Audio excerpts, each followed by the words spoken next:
All right, guys, you guys know what time it is. Dragon Quest 11 is here. Dragon Quest 11S, the definitive edition. There's a bunch of powerful characters on this banner, and I know that the key system isn't the greatest thing, but these characters are plenty powerful, so I wanted to go over them with you guys and then give my opinions on whether or not you should pull on the banner near the end based on how this system is in the game right now. So first and foremost, let's go, guys. It's, you know who it is. It's the Great Dragon. Obviously the best unit on the banner. Great Dragon is here. His role is Dragon God, Divine Ruination, bringing 2016 back again. Time limited, yes. God mode, yes. CGLB in my heart, yes. Gender, other apparently. Because he's not male or female, so he can't get like charmed, I guess, from certain things. Definitely top tier. No charm from any boss in the game, because obviously he's just too great. His TMR is the Way of the Dragon, though. Not really worth picking up, in my opinion. 20% attack and then 40% attack if you're equipped with a fist weapon. This is fine. There's a lot of other TMRs. Obviously, they won't be 4-star TMRs that are like 70% attack conditionally from 4-star TMRs, but a lot of other things that are 60% attack with some secondary benefits. Possibly, perhaps, if you've been using someone who's equipped with fist weapons all the time, maybe if you see someone like Sabin, Monk of Colts, and you're not capping your attack percent yet, that might be a character off the top of my head that would be good. In the future, you know, in the far future, we have Tifa, who gets her series bonus boss battle upgrade. No, not series bonus boss battle. Her enhancements, her upgrades. And then Prish actually got some series bonus boss battle enhancements, who is looking pretty powerful. I can't wait to use Prish. But for right now, I'd pass on, you know, flying out there with the Great Dragon at the TMR. As a character himself, all he can wear is fist weapons, and he doesn't really do anything. He's got Divine Ruination, multipliers are trash. The only reason I'm going over him is because he's the Great Dragon. He's worth it. Okay, he does have native dual wield, no true dual wield, nothing crazy like that. Is Limit versus Shocktail. But you know what? We haven't gone over a 4-star in forever, but we're going over Great Dragon because he's just that good. Now, moving on, where this is going to be Morrigan.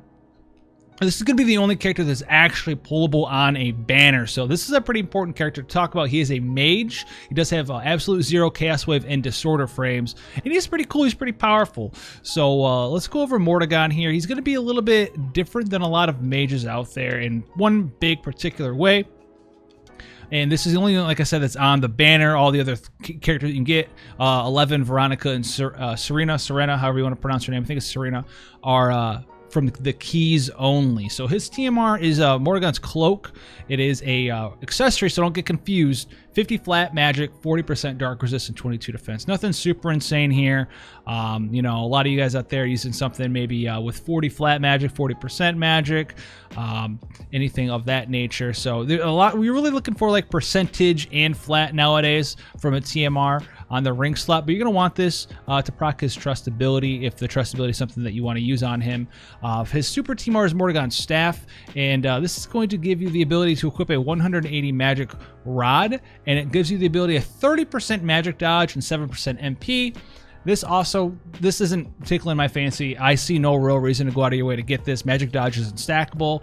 If you're trying to put Magic Dodge on a tank, you have a better option in the future with CG Locks, Dagger. You don't really want to put a rod on your tank. You're not getting any sort of tanking stats here at all. So, and on a mage, it's kind of whatever, kind of gimmicky to give them some Magic Dodge. Not that big of a deal. So definitely better rods out there. If you want to settle for just a 7-star Morrigan, that's good enough. The main reason you'd ever want to get his staff here, even though it's a rod, is so you don't have to wear his cloak and get his trustability. So that's the only real reason to get the super TMR, is that so you can avoid the TMR, so you can wear something better in your accessory slot. So let's go over his skills here. In his weapon selection real quick, he can only wear rods and staffs, so keep that in mind. A lot of other mages nowadays can wear like other stuff, but he's just rods and staffs, no whips or anything crazy like that. And his main basic skills, he's got absolute 0 Chaos Wave, Disorder. Nothing super insane here. You're not really going to use these for damage for the most part. Low multipliers. He does have a Black Broom and Cold Cloud that are absolute 0. One is Dark Damage with Dark Imperil. The other one is Ice Damage with Ice Imperil of 80%. You do have Kafriz, which is Chaos Wave here. as well, which doesn't do an imperil, but it is fire damage. It goes up to a 12 times multiplier chaos wave frame here. Unbridled Chaos is probably the one you won't use for damage. It's triple element, so you need triple imbue. Could crack, like we said, not really going to be using that. Desperate Attack, the only time you're really going to use this is for the limit burst gauge, 4 to 6 gauge each turn, increase to him here. He has too much, which is pretty cool. Some of these skills are pretty punny. I do love the Dragon Quest names, I won't lie. Too much is double cast 2 times. Uncanny Strength refreshes 800 MP split over 10 turns to the caster. Yay, that's 80 MP a turn. Enabled Freeze Out and Night Terror for 11 turns to the caster. So this is a setup skill. You can refresh some MP and get some bonus skills for 11 turns here. And it is dual castable. He also has 3 for All, which is his Trust Ability passive here. So this is going to be his Trust Ability activated skill, which allows you to triple cast any of his skills. And that's just his basic kit at 6-star, 7-star. Moving into his 7-star though, we have his cooldown skills, Kafuddle. 7-turn cooldown available on turn 1. It's going to do a 70% attack and magic break for 1 turn to all enemies with confusion. And then auto cast at the start of your next turn, a 74% attack and magic break for 1 turn. And then auto cast the turn after that, 79% attack and magic break for 3 turns. So this skill is actually very powerful. It's a 7-turn cooldown, but it breaks for 1 turn. Then the turn after that, it breaks again for 1 turn. And then the turn after that, it breaks for 3 turns, according to this. So this is a 5-turn break. 1 turn 70, 1 turn 74, then 3 turns of 79. That's a very strong break, and you can start with this on turn 1. He can't be your permanent breaker with this skill alone because it has a 7-turn cooldown and has a total lasting effect of 5 turns. So you're going to want someone in there like Sylvie to cover the other 2 turns, right? That's why Sylvie's #1 character, tier list shout out. Yeah, very, very strong using this with someone like Sylvie to get that full attack and magic break for your characters. He has Disruptive Wave, Dragon Quest 11S, removes all buffs from all enemies. So, you know, it doesn't make or break the character, but very nice to have in your party. Removes only buffs, so it leaves all your debuffs up. I know, very powerful. Winter's Might here, 5-turn cooldown available on turn 1.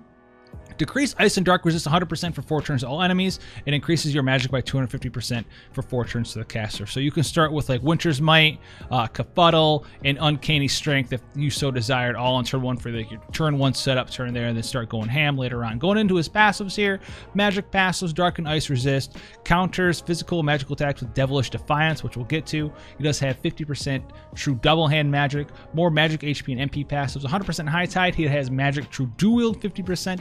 Right there as well. 40% magic with a rod. He's immune to petrifying disease. On top of that, in silence, HP and MP passive, 6 limit burst gauge per turn. He has natural dual wield, which helps out a lot. Auto cast Warlock at the start of the battle. Auto cast Pet Power at the start of the battle. Magic plus 40%. Limit burst damage plus 30%. Okay, and then he has 100% extra true double hand and 100% extra true dual wield magic. So he's got 150 true dual wield and 150 true double hand magic. So it's pretty easy actually to cap out his true double hand or true dual wield magic, which makes him pretty powerful.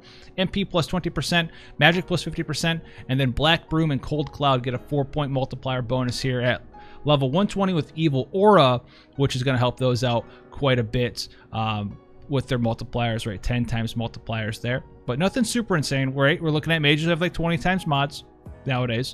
Then his other skills here, let's go over all these auto cast skills and unlockable skills. So the counter, Devilish Defiance, restores MP. So he's almost never going to run an MP. Not with his skills that unlock his other 2 skills here, Night Terror and Freeze Terror.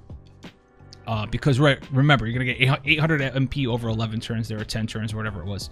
Warlock evades 3 physical attacks, which is actually pretty powerful. He starts with this, right? Starts with this at the start of the battle, which also means he's going to start with this when he gets revived. So, you know, dodge 3 physical attacks, very powerful, right? Bring a magic tank, provoker, so he's only ever going to be using these evades on AoE physical attacks. So you evade the first 3, and then, you know, eventually die or something, come back if that so happens, you're going to evade the next 3 again. So very strong passive here. Then his unlock skills, Night Terror and Freeze Out, they're both absolute 0 frames. One is dark, one is ice. They go up to 15 times multiplier maxes there. So that's going to be pretty powerful for him. I think these are his best skills for chaining with absolute 0, possibly. And then what we have here is Pet Power. Okay, so Pet Power, remember, auto cast at the start of battle. This will also auto cast when he dies or gets revived, or dies and gets revived. Pet Power, you're going to start right away. It's going to remove all buffs from all enemies after 3 turns. It's going to remove all buffs from all enemies. After 6 turns, you're going to get a permanent 2 times multiplier buff to Black Broom, Cold Cloud, Freeze Out, and Night Terror. After 9 turns, you're going to get a 4 times multiplier buff to those. So that's going to affect that multiplier quite a bit. If these do stack, I'm not sure if these will stack to the same skill. If they do stack, they're going to get a 6 times multiplier. I don't think they do, though. I'm not sure. I'd have to see in game if they'll stack or not. I kind of want to say they do. I also kind of want to say they don't, due to it's being both from pet power.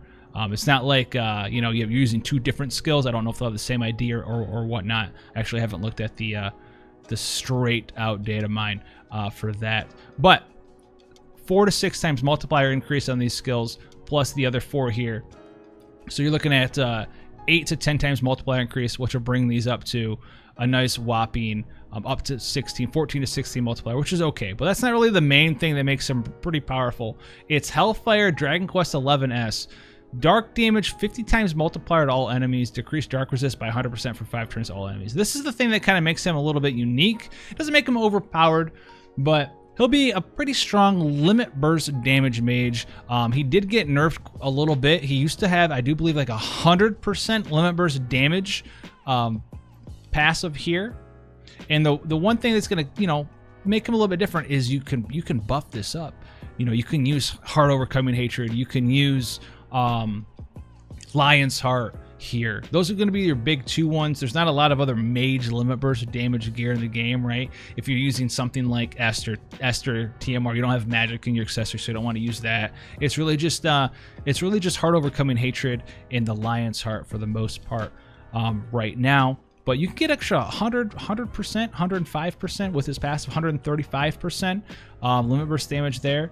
And because it's so hard to get limit burst damage on him, you can even do, like, you know, if you're a friend of Rivera out there, I know there's a lot of people out there that use Rivera, you could actually get maybe a pretty substantial bonus damage with Rivera's limit burst damage buff. You know, spread it around, share the love, and you know, bring your own friend Morrigan, your Morrigan and a friend Morrigan, give them the limit burst damage buffs, get up to like 185% limit burst damage, so just shy of 200%.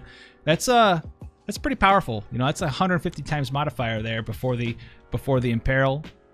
Pretty powerful stuff there. No weapon variants though, so it makes it a little bit weaker than a modifier for like a physical user. You know, no true dual wield cap or anything like that. But you can hit pretty substantial numbers with that. So if that sounds interesting to you, that's what he'd be about. You know, he'll do good damage. He's got good support with the attack and magic breaks. He's got the buff removal. He's got the nice 250% magic buff. He's got the nice Imperil right here, so you'll have that set up. He's got very nice magic passives, 150% true dual wield or true double hand magic, depending on what you want to go with. So if you have a Ravenheart, you're good to go right then and there, or anything if you want to dual wield him, right? You have Christine Super Team Art, good to go right there.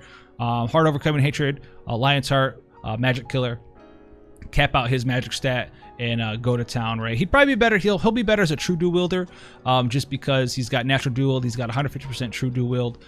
So just if you have like 50% more true dual wield magic, which is pretty hard to come by, but you'll be able to get 2 rods on him, 2 item worlds, HP magic on him, and then just go to town, chain him up with the chaining skills, and then hit him up with the limit burst. So that's going to be Morrigan, pretty powerful character. Not a must-have, but if you're looking for a strong mage, he is there.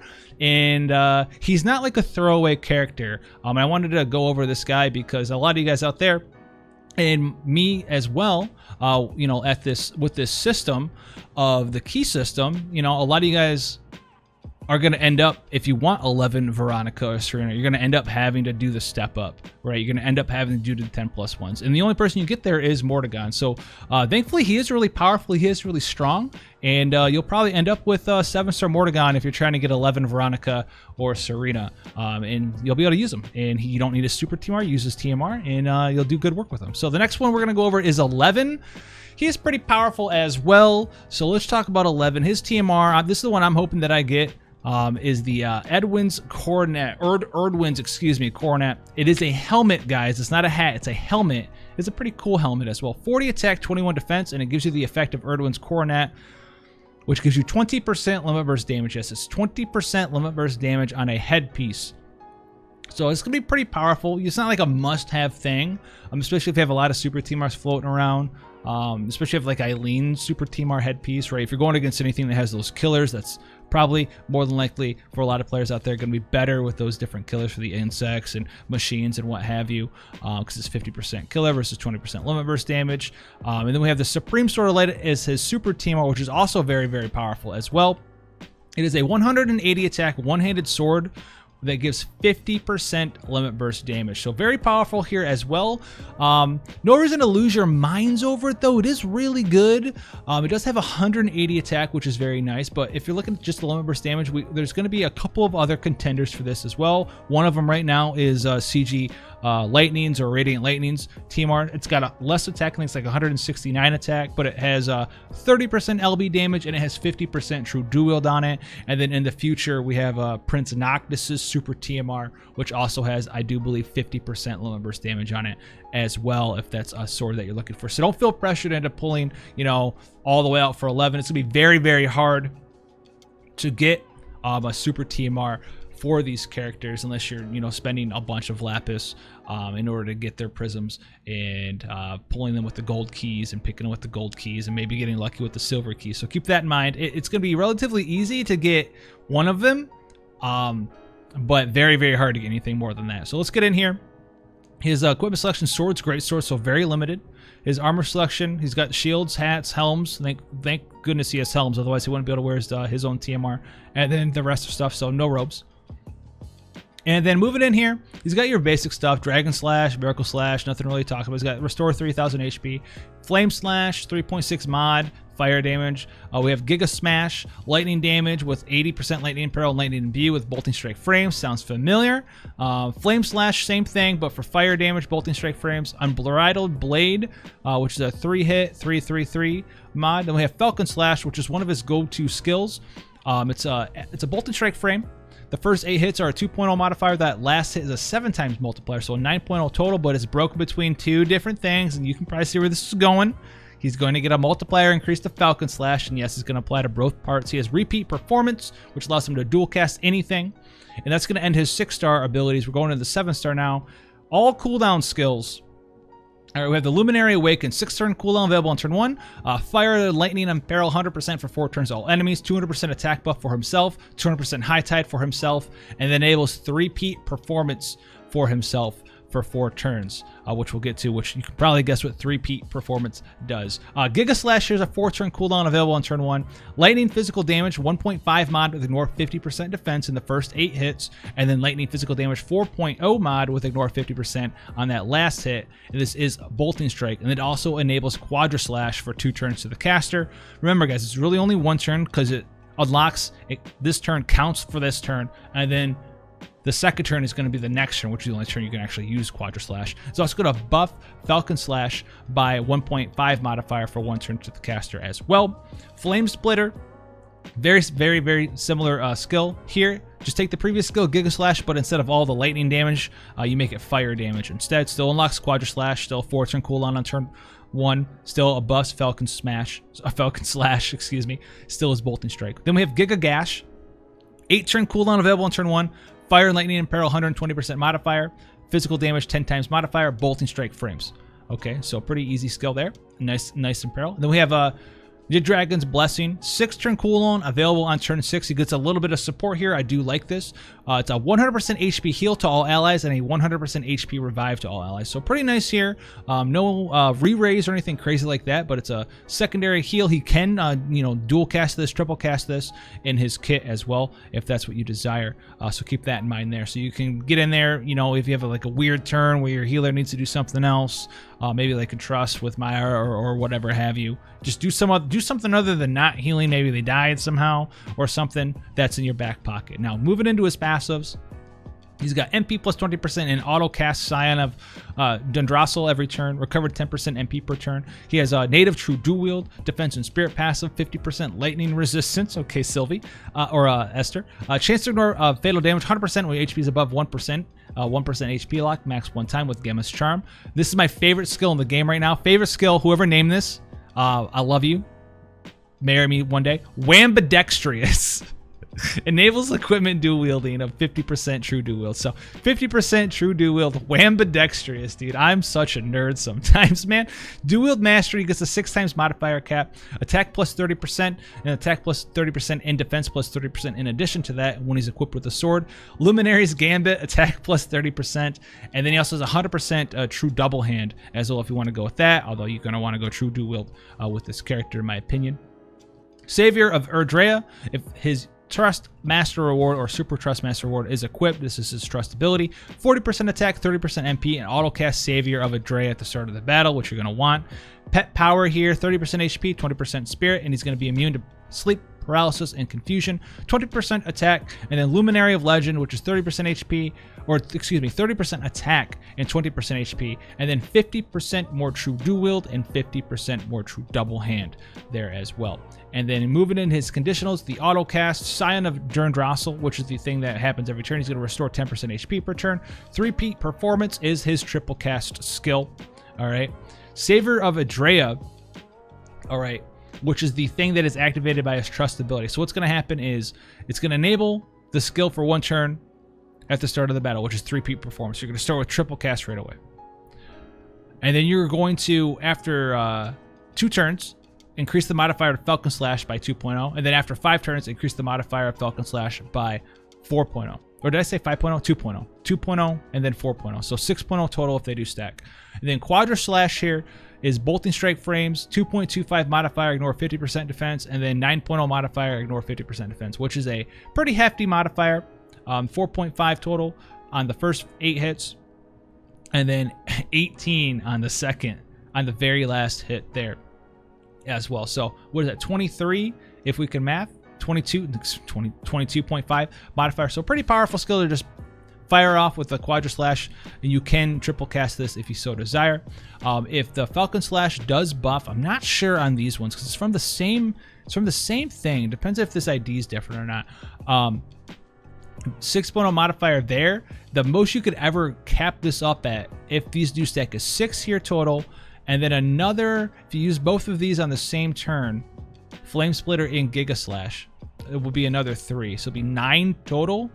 The biggest burst I think you could do, let's see, 9 here, so 9 to this part, so that's going to be 11, and then 9 to this part, 16, 27 modifier. 27 modifier with the Falcon Slash, and then Giga Gash. What do we say Giga Gash was? 22.5. So 27 modifier. If they don't stack, you're going to have to subtract 4. So it'd be 23. So they'd be right around each other if the modifiers for Savior of Erdrea don't stack. I would have to imagine that they would stack. Because 3 more turns for another 2.0 modifier. I guess that's fair. But that's still pretty powerful. You know, 22 to 23 modifier up to maybe possibly 27. And then his limit burst here, just physical damage. Well, I shouldn't say just. It's a 30 times multiplier at max level that enables triple cast. So very strong, very powerful. He's like a true dual wield-ish version. Is he just a true dual wield character who does damage? Yeah, that's what he does. He reminds me of like Elena, for like a non-hybrid Elena, where you get your triple cast up, get in there, hit him with the triple cast. He's fire and lightning based. Doesn't have as much support as like Elena does, but he's gonna go in there. He's just your typical big burster. He's bolting strike. His limit burst is not Aurora Ray, so he doesn't like super pair well with Esther. For that reason, but if you have someone else to Aurora Ray, you can Aurora Ray with an Esther and then like fit that in there as well if you want to. But everything else he does is bolting strike, and he does triple cast a bunch. He is going to start with triple cast, and then remember on turn 1 you can Luminary Awakens as one of your triple casts to start setting up there, and this is going to unlock triple cast again for the next 4 turns. And it's going to give you the high tide, it's going to give you the attack buff, it's going to give you the imperil. And then you're going to need to imbue if you're using a non-elemental weapon. If you're not using a non-elemental weapon, which you might not be, because you could, be using the true dual wield build, which I think is better for him. Then you could just go into town and you can just Giga Slash, Flame Splitter, whatever have you. Buff up the Falcon Slash if you want to, or you could Giga Slash, Giga Slash. Giga Slash and Giga Gash and Giga Slash with the Luminary Awakens, and then you have Quadra Slash, and then you go in here and Flame Splitter, And Quadra Slash again, and then Limit Burst, and then Falcon Slash a bunch. So yeah, that's basically what he's gonna do. You're gonna try to use Giga Quadra Slash. You can try to use Quadra Slash as much as possible, and then later on, you're just gonna try to use Falcon Slash as much as possible. All Bolting Strike, Lightning, and Fire damage is what he's gonna be doing. He's pretty basic. Guy hits hard. His name's 11. This isn't Stranger Things collab, sadly. But that him. Veronica here, Mars herself is here. Veronica Mars, Chaining Family, Chaos Wave, Absolute Zero, Divine Ruination, Bolting Strike. The TMR here, Channel Anger. I do like this TMR. It was changed from JP, and for the better, in my opinion. 40% magic and 50% true double hand magic. So if you're still trying to figure out the lasting pieces for your true double hand build, this is what you're going to want here. The Super TMR here, the Crown of Eternity. Hat, 32 spirit, 61 magic, and reduces the MP cost of spells by, I do believe, like 30%. Not worth it. Don't care so far. So that's a good part so far. We don't really care about these Super TMRs, and these Super TMRs are also really hard to get, in my opinion. Has whips, stabs, and rods. Let's get into it. This is going to be a mage character here. We're going to try to blitz through all of her not really cool moves. She's going to be very similar to Morrigan for a little while here. So we have Kasiska, Crack, Kafrizz, Kaboom. Different damage skills: Chaos Wave, Absolute Zero, Chaos Wave, and Divine Ruination. Kafrizz is just a better version of Kasiz because it upgrades, because it stacks.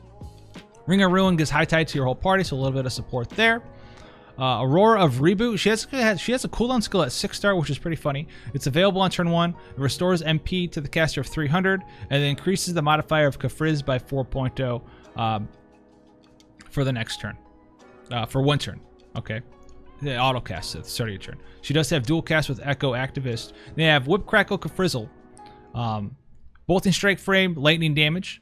Okay, this is physical attack with lightning damage, so it's gonna use the elements on your weapon, and it's gonna use physical killers if you want to do that. Then we have Kafrizzle, which goes up to an 18 multiplier total, 3 on the first 4 hits, and then up to another 15 on that last hit there. So pretty powerful here with move with Kafrizzle. We have Magic Burst, which is Absolute Zero, 0.5 mod, ignore 50% Spirit, non-elemental. And then 6.0 mod, ignore 50% Spirit, non-elemental. So pretty good multiplier, but remember, it's non-elemental. No imperils for that skill. Kaboomal. Who comes up with these names? 15 times multiplier total here. Divine Ruination. Ring of Rack and Ruin. 4-turn cooldown available on turn 4. Magic, plus 250% for 3 turns. Restore all of your MP. Fill your limit burst gauge. And enable Echo Warrior for 3 turns to the caster here with this skill, Ring of Rack and Ruin. Echo Aura is next here. 6-turn cooldown, available on turn 1. 74% Spirit Break, 200% magic for 3 turns to the caster. Enables Echo Warrior for 5 turns to the caster. So we have Echo Warrior and Echo Warrior both being unlocked by these 2 skills here. Scion of Sarina, 20-turn cooldown, guys. 20-turn, available on turn 1. Restore HP and MP 100% to all allies except for the caster. Cures attack, defense, magic, and spirit break to all allies except for the caster. Increases attack, defense, magic, and spirit by 250% for 3 turns to all allies except for the caster. Increase resistance to attack, defense, magic, spirit break, stop, and charm by 100% for 3 turns to all allies except for the caster. And then kills the caster. Unresistible death inflicted to yourself. So, huge, just big. I'm here. I'm ready. Big button here. Doesn't dispel yourself or anything, but you can put re-raise on yourself, get in there. That's something you could do to set up if you wanted to. Very temporary thing though, right? 20-turn cooldown. So it doesn't it's cool that you have options with this. Maybe you can use it, cures all your breaks, gets all your buffs up. 250% is huge for everybody. That's going to be a lot of survivability on your characters, especially if they're door potted. Cures all the breaks and stops and charms. Cures all your HP and MP as well. So all you got to do is throw a rear on, put this in there. It's going to be once in a fight, pretty much reset button for the most part. So it's very, very powerful. The only thing it doesn't really do, it doesn't remove like imperils or anything like that. So moving into her passives, free MP, made for maging, just HP, spirit, MP passives, MP per 5 passives, limit burst passives of a high tide passive right here. High tide passive 100%, magic 150% when HP drops below 31%, spirit plus 30%, defense plus 20%, fire and light resist, sleep immune, magical might at the start of the battle, magic plus 50%, spirit plus 30%, MP plus 20%, light resist 50%, magic 50%, MP 30% when equipped with a rod, yay. 100% true double hand magic. Her trust ability is another 100% true double hand magic. And then magic and MP plus 30%, 2 limit versus gauge per turn. Magic plus 40%, increased resistance to charm. And then Kakrak Kasiz gets a 5.0 modifier. Kaboom Kafrizz, magic burst 3.0 modifier. And then Kaboom Kafrizzle and Whip Crackle get a 1.0 multiplier. Magic Boom Burst, autocast Magic Boom Burst at the start of the battle, 20% defense buff. Luminary's left hand, Magic and Spirit plus 30%, and then has a chance to counter with these skills that we'll get into here with her conditional skills. Magical Might is 120% magic buff. Echo Warrior is the unlocked skill that can be unlocked for 5 turns by one of her cooldown skills and 3 by another, which allows her to triple cast all of her skills. All right. Magical Burst Boost. Beast Boost. Similar with the other characters, autocast after 3 turns, 2.0 modifier, increase the magic burst. Then after 6 turns, 4.0 modifier, increase the magic burst. 9 turns, 6.0 modifier, increase the magic burst. And then Luminary's left hand, which is her counter, increases limit burst gauge by 5. So let's go look up Magical Burst. Magic Burst. Big Magic Burst. Is this her non-elemental skill? It is her non-elemental skill. It can get up to a very nice multiplier. If these all stack, this is insane. That is a 10... 12 multiplier total.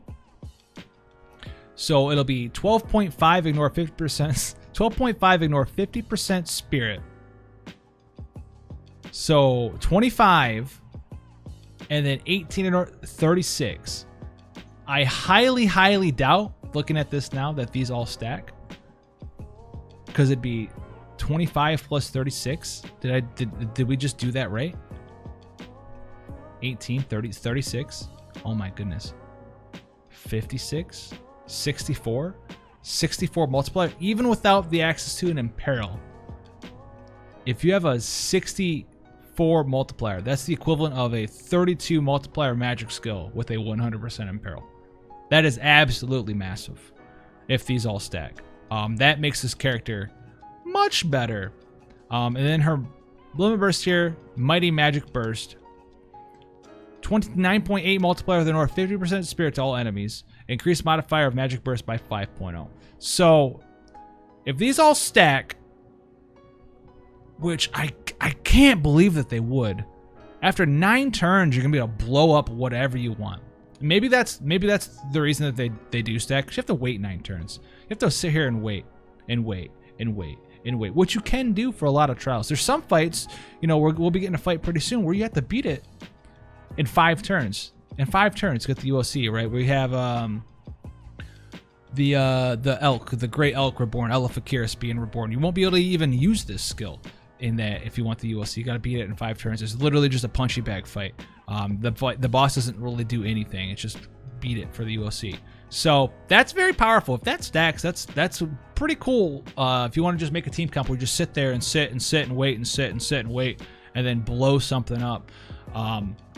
Not that you can't do damage beforehand, because you can do damage beforehand with her other skills, and you swap to that one later on, which is pretty cool, pretty powerful. Her limit burst is also very strong. Non-elemental though, so not like Morrigan. So very similar to Morrigan, Chaos Wave, Divine Ruination, Bolting Strike, Absolute Zero. Some of those frames are shared. Some of the elements are shared.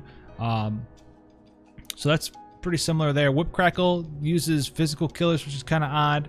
Kafrizzle is probably going to be her go-to if you're not using Magic Burst. You could also use Kaboomel as well if that's something that you want to do there. Kaboomel gets a 1.0 multiplier. She does get the different multipliers for her different skills down here.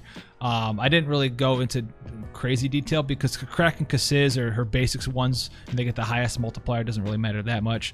Kaboomel, Kafrizzle, and Whip Crackle, those are like her better skills, but they're 1.0 multipliers, so they're really like 2.0 because they're broken up into different parts. So Kaboom, Kafrizz, and Magic Burst also get that 3.0 multiplier. Magic Burst getting this 3.0 is pretty huge there as well, and that will stack guaranteed. So Kaboom and Kafrizz, yeah, like are these ones. Like no one really cares here. So like 15 times mod. I mean, you're going to be minimum running around spamming 15, 16, 17 times modifiers, right? Even this is going to be a 17 times mod. So very strong. And then you can be spamming them for big damage with Magic Burst if all of those things stack there. Non-elemental absolute 0 frames, but I think you can manage with Veronica if you do happen to get her. So if you happen to pull one of the Veronicas, definitely go for a second one. Don't need her super Teamar. Her Teamar is very powerful. True dual wield / true double hand, whatever it is that you want to use on her. Very strong there. Has one very nice supportive move. Outside of that, she's your basic mage. The last one here is Sarina. This is what everyone's favorite character was going to be. TMR here, Sarina's Surplus here. Robe, 67 Spirit, 29 Magic, immune to Confusion, and gives you Sarina's Surplus, which gives you 10% MP and 50% Charm immunity. 50% Charm immunity. So sad. I wish it was 100%. If it was 100%, it's super awesome. We'd all be like, yeah, immune to Charm. Let's go get Sarina. Let's get Sarina's Surplus. Yeah, but it's 50%. So, could you imagine if this was 100% Charm immune and 100% Confusion immunity? Oh my goodness. Supports galore just would go for this. It'd be broken. It still is really good with the Confusion and 50% Charm immunity. 50% is better than nothing. But 50% isn't 100%. So I knock it down by a lot, right? I knock it down by a lot. The day that they give us a Charm in Peril, right, to get rid of our Charm resist buff or something like that, and then inflict our whole party with Charm, is probably the day that I quit the game. So let's keep that in mind, as long as you don't have a lot of easy 100% Charm resistant gear. We have Divine Ruination, Divine Intervention, excuse me, Super TMR. I think this is funny because this is just a 100% strictly worse version of Primrose's Super TMR. 60% Spirit, chance to ignore fatal damage with a 100% proc rate when your HP is above 1% max one time. Primrose Super TMR does this as well, but also has a random 30% magic on it too. I do believe Primrose's also has a 100% proc rate when your HP is above 1%. If I'm wrong, let me know down in the comment section, but I'm pretty sure this is just Primrose's Super TMR with less magic, just no magic on it at all. Nice. Going into her skills here, she is a healer. She can wear spears for some reason, but she's a healer with harps, staves, and spears. She can wear light shields, which is cool. She can also wear helmets, which is cool. No heavy armor or light armor, though, just clothing and robes. So let's get into here. We have multi-heal, Kiraja tier heal. She can buff her own killer to undeads, which is whatever. She's got Hymn of Ice, Air, Earth, and Light, all right, which will all restore MP to your entire party but the caster, and then they buff the respective resists by 70%. So Ice, Air, Earth, and Light resist by 70%. Nice, I guess. Wizard Ward mitigates magic damage by 30% for 3 turns to all allies, and then auto casts a heal at the start of your next turn. So pretty cool. Helps you keep up on the healing. We've seen this before with people like Lenneth. Or Lena, excuse me, not Lenneth, my bad, Lena. Snap, Crackle, and Poof. Resistance to all status ailments by 100%, and Attack, Defense, Magic, Spirit, Break, Stop, and Charm by 100% for 3 turns to 1 ally. So get me out of here. We would need to cast this 6 times to make up for what we can do with other characters already available in the game from supports and other healers. Don't really care about this skill, not gonna lie. Sarina's Salvation cures all status ailments from all allies, pretty cool. Then auto cast a heal. Next turn, pretty cool. I do like these. Helps you get that nice heal up in there. Soul of the Saintess, recover 100 MP to 1 ally except for the caster. Use own LB gauge to fill their limit burst, which is very strong. This is an Entrust plus MP heal. I love it. There was one problem though. It's not dual castable, so yay. Sarina's Blessing revives all KO'd allies 100% and then applies an auto revive to herself for 1 turn. So this is a pretty easy cheesy sort of thing where you can just keep trying to keep yourself alive, but it's a 20% HP auto revive, so you're not gonna be able to cheese that much. You're gonna get hit, die, revive, get hit again, and die. Helm of Wizardry, recover MP 40 to all allies and another 180 over 3 turns. Recover HP 100% to 1 ally, auto revive 80% HP to 1 ally for 1 turn. For 1 turn. 1 turn auto revive. Great. Echo Activist gives her dual cast, anything except for the one thing that we care about, which is Soul of the Saintess. Nice. Then we go into her 7-star skills, Snap, Crackle, Poof, 6-turn cooldown available on turn 1. It is a better version of Snap, Crackle, and this is Super Snap, Crackle, and Poof. It's a better version. This is an AoE version. Sadly, it's AoE, Attack, Defense, Magic, Spirit, Break, Stop, Charm, Resist, Status Ailment, Resist to all allies, but it's 6-turn cooldown, 3-turn duration. So you're still gonna need someone else to do this for you eventually. You're gonna want that. You have to have this stuff up the entire fight for these trials that we're doing. So she has it, which is cool, but it's you kind of have to write it off. Like it's there, but you need to bring it on other characters anyways. So yeah, if those characters are busy or something, you can do this, but those characters are probably busy doing this because it's so important in your party. Like you're not bringing other characters where their main job is to do this and then not have them do it. 99.99999% of the time. So that's a thing there. Pan to life, 3-turn cooldown available on turn 1. Restore 50% HP to all allies, mitigate damage 40% for 1 turn to all allies. Pan to magic, restore 30% MP, mitigate damage 40% for 1 turn to all allies. Listen, these damage mitigation buffs are cool. They last 1 turn though, so she can't fulfill that role properly. Sarina's Salvation, 10-turn cooldown available on turn 10. Cures all status ailments, revives all KO'd allies, fully restores HP of all allies. Auto revive 5 turns to all allies. Cure attack defense, magic spirit break, stop and charm. This skill is amazing.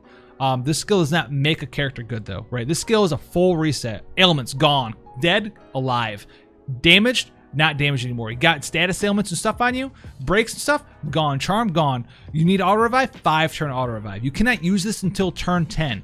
So you can even like try to like sneak her into your party, do something cool, overpower the enemy by just having her give your party like everything you could ever need for 5 turns and then just overwhelming the enemy and destroy him. You can't even do that because you can't use it until turn 10. So very strong skill, but she's not really doing a whole lot until then.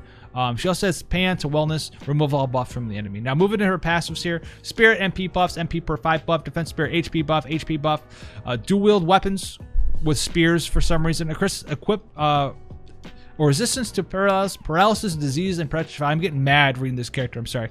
Increase the limit burst gauge by 100%. 20% physical resist, wind resist 30%, 1 limit burst gauge per turn, 30% spirit, 10% MP, dark resist 30% will coop with the staff, 20% HP, 20% MP, wind to dark resist 20% will coop with the robe. Trust ability here in Super Trust Master. So if you have your Super Trust Master or Trust Master equipped, this is the ability you get. Defense, Spirit, HP, and MP 20%, MP plus 5%. Auto cast Little Sister in War every turn, which we'll get to. Spirit plus 40%, immune to stop. Chance to counter physical and magical attacks with Grace of the Goddess. Defense, Spirit, and MP percents, 20 to 30% here. Chance to counter physical and magical attacks with Luminary left hand. All right, Little Sister Wars, 1 limit burst gauge to the entire party. Grace of the Goddess is auto revive, 20% HP for 2 turns to the caster. So if you get hit, you don't die. You can put auto revive on yourself. Nice. Luminary's left hand, 50 MP to the entire party. Listen, if she's getting hit a bunch and you're like depending on this keeping you alive, it's a 10% proc rate. She's getting hit pretty often. You can't counter if you're dead, so I don't really like this. This is kind of a write-off thing for me too. Limit burst here, light magic damage, 18.8 mod with spirit scaling. Seems cool. It's not. Heal 8 HP 15,000 over 3 turns with no modifier.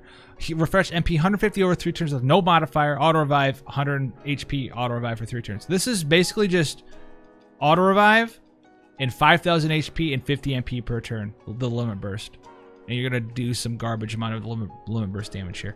Why did I get progressively more and more mad reading this character? Listen, this is a collaboration. I'm not pulling on this banner. I have no intention to pull on this banner.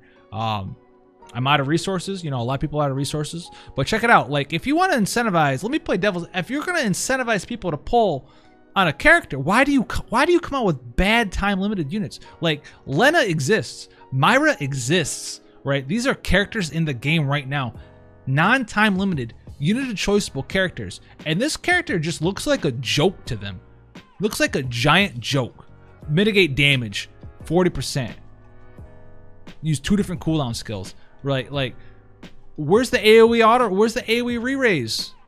That isn't 1 turn that you can use on before turn. Like, where's all her good skills? She's got elemental resistance buffs. Nice, great, nice. She's got Kiraja. Nice. She's got this skill. Absolute garbage. She's got cure all status ailments. Great. Asunaga exists, right? Asunaga.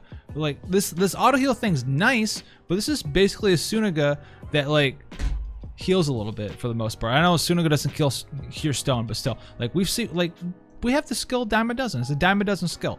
Revive all KO'd allies, that's fine. No auto revive though for the entire party. Like, it's just it makes me a little mad. I don't know why. I'm not the biggest Dragon Quest fan. I didn't have my eyes on Sarina or anything. But like, it just doesn't make any sense to me. Like, this unit could just not exist, and no one would be of the wiser. Like, other units exist that are like way better than her, and they're not time limited. Like, I don't know. Like, she got overly nerfed. Oh, look, there's no healing modifiers on this stuff. 5,000 HP, for real. That's what we're going with. If she's your healer and you cast this, you're getting a 5k HP. Hope that fully heals your tank that turn. right? I know you get auto revive, but if your goal is to auto revive your tank so he dies and comes back, then just get a different healer at that point. 27 limit burst crystals here. Can't dual cast her in trust. She could in JP and stuff like that. And I'm not even talking about like, oh, she's so much better in JP. I'm just talking about like, listen, like this is global. We have good stuff here too. Stuff that's way better than this. You're not going to entice anyone to pull with this, and you shouldn't need to. So how's the banner overall? Veronica, very strong. Sarina, garbage fire tier. I mean, is she usable? She's more than usable, but she's just worse than a lot of the other healers in the game. If you have any healer in the game, you don't need her. She's not anything special. She's just not anything special. She's got a couple things she can do with the turn 10 thing and the mitigation 2 times. She can almost keep this up full time, but that's it. She doesn't do anything special, right? If you want status breaks resist, nailment resist, look somewhere else because she can't do it for you. She doesn't have like a primary job. Her primary job is to heal and re-raise your party every once in a while. That's it. She doesn't even have magic. She doesn't even have magic. No magic, guys. No magic, no re-raise, no dual cast white magic, no triple cast white magic, no Curaja, no Dispelga. She doesn't have any of that. Keep that in mind. So all that stuff we take for granted on like every white mage nowadays for the most part doesn't have it. Dumpster fire tier, don't pull for her. Veronica, very strong character. If you're looking for a mage, especially if her stats for stacking stuff stacks up her non-elemental damage. Very strong. Even if it doesn't all stack, it's still very, very, very powerful. If it doesn't stack, the multiplier that we looked up, which was a total of what? It's like 50, it was like a 60 something modifier. You take off 8, 9, 10, 11, 12. So it'd be like a 50 something modifier. Even if it doesn't stack, even if this is the only one you got from this, it still is going to be like a 50 something modifier. Very, very powerful. And she has triple cast. So very, very powerful. Looking for a mage, definitely pick her up. 11 here, very strong physical damage dealer if you want him as well. And then Morrigan, very cool, strong mage as well. Now, why would I pull on this banner? Obviously, number one, if you're a Dragon Quest fan, pull on the banner. If you want to support Dragon Quest, you want the Dragon Quest characters, and you don't care about the key system as well. I don't know exactly how many silver keys we're going to be getting. Hold on, Morrigan. We're going to the Great Dragon. I don't know how many silver keys we're going to be getting. I'm going to assume with 5 for the minimum. I'm assuming we're going to get 5 from the King Mog event. This is recorded before the event's actually out because I don't record videos at 3 a.m. like a madman.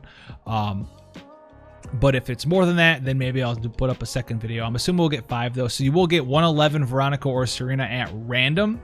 And then if you want to do the step up on top of that, say, you know, Veronica looks cool to you, you do the event, you get Veronica randomly from the silver keys, then you can do the step up, or you know, the first 4 steps and then do like a random 10+1. Get Veronica, shift 5 gold keys, and then you're set. You'll be good there. That's why I say it's super hard to get their super TMRs. It can be relatively painless to get one of them at 7-star, but outside of that, it's kind of whatever. So you know, if you get like Veronica be 111, then it's gonna be much more harder for you. If you only get 5 silver keys, you have to go and get 10 gold keys, which means that's a lot. That's a lot of lapis. It's like 40 something thousand lapis, and you don't have any chances at getting 11 from the banner himself. The only person you guys can get on the banner is Morrigan. I do not like this box system. I think it's trash. I think it's not fun. I think it's just a strictly worse version of what we did for like Secret of Mana and you know, what we've seen in other things like I think Valkyr Profile and JP, where it's like a worse version of the ticket system. Like, why is this not just it's the ticket system, except the characters don't have banners. That's all that this is. So I think it's a trash tier system. If I'm gonna play devil's advocate again, I would assume that this system was part of the contract for the collaboration, and that's why we got it. It did get changed a little bit. I don't know, but I'm gonna voice my opinion, say it's absolute garbage. I never want to see it again. It's not fun. If you want 11, guess what? You're going to be pulling on banners that have no 11 in them. You're basically burning lapis to get keys to get 11. That's it. That's all that it is. It's not fun at all. It's not enticing. It doesn't, you know, it's just not fun. It's just, if you don't want Morrigan, you're just going to feel bad the entire time. You're like, oh, cool, I got 8 Morrigans. You won't care. If you get lucky If you get super lucky, you get like 12 Mortigans before you get your 10 keys, you're gonna be like, yeah, dude, I got 12 Mortigans. I don't actually, you know how bad that'll feel if you get 12 Mortigans while you're trying to build up keys to get like your second 11 or something like that. That'd feel so bad. That'd feel so awful. I'd probably quit the game if I got that lucky on something I didn't even care about. So keep that in mind. It's like pulling on a 100% off banner to try to get these other characters. Now, like I said, the only time I would do it personally is if you wanted one of the three, like you want an 11, you want a Veronica, you want Sarina for whatever God knows reason. You got them one for free from the silver keys. Then, maybe go on there, burn that 20k lapis if that's something that you want to do. Even then, I would have a hard time. If it was for characters I liked personally, like this was, heaven forbid, a Nier Automata collab, I will come after whoever puts a box system for a Nier Automata collab. It's over, dude. All bets are off, dude. All bets are off, dude. Oh my goodness, I would cry, dude. I'd cry a million tears. Please don't put me through that. But only then, only if it's someone that I really, really, really, really like, would I do it then. I'd cry the whole time. And if I had to buy the lapis for it, I wouldn't do it. Not doing that much anymore. We don't really do that. But I've been rambling on here. I'm just sitting here thinking about how bad this system is and how I'd never want to see it again. So, if you guys want to see more stuff like this, go ahead. Give the Great Dragon a Great Dragon thrash on the like button. Smash it. Make sure you hit the subscribe button for more information like this. Do turn the notifications on. Make sure they're on if you want them. People get them turned off. I don't know what YouTube's doing, guys. Honestly, I know I've said this a bunch, but like it is bad. If you read the comments too, you'll see like I had notifications on, I don't get them, or I had notifications on and now it's off, or I've seen people get their notifications turned off multiple times. So make sure that they're on. Make sure that your device is accepting notifications from just YouTube, all that other good stuff. If nothing works for you and you want to make sure, just do the old school thing from 1995, bookmark the channel and check on it once a day during your free time, because we're uploading every day. So thank you guys for coming out. Give a thumbs up to the Great Dragon. Hope you guys have fun out there. Let me know what you think about this this banner, the units, and let me know what you think about the box system. I'm pretty sure I know what you guys think about the box system. I think you're right there with me. And hopefully we'll never see it again, guys. Stay safe out there, and I'll catch you guys in the next one.